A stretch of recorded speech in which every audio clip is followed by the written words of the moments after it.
que le serpentaire relâche son étreinte et lui laisse cracher son venin, que mes chants fassent venir Python qui osa s'attaquer aux dieux jumeaux.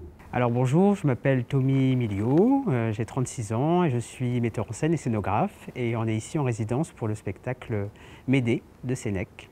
Ça bascule vraiment à ce moment-là. Lui, il vient lui demander de partir, de fuir, aussi pour son bien.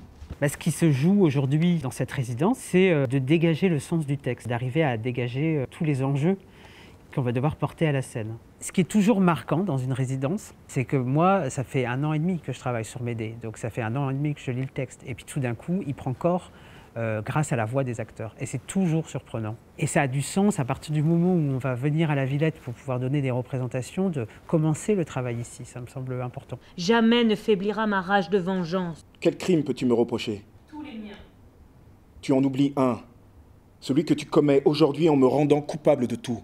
La compagnie, elle travaille sur les dramaturgies contemporaines, mais pas exclusivement. Au fur et à mesure de ce travail sur les écritures contemporaines, s'est ouvert un désir fort lié à la tragédie dite originelle, et donc pas classique.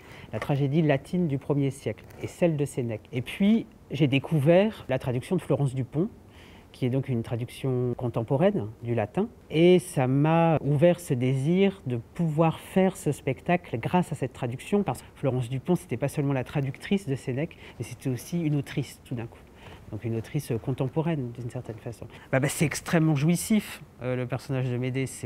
On va au théâtre pour voir cette chose-là, c'est-à-dire tout d'un coup c'est possible de voir une femme qui va assassiner ses enfants pour se libérer de la fureur qu'elle porte en elle et de la douleur qu'elle porte en elle. Toi aussi, viens du fond de l'Arménie, viens m'assister, toi, dragon.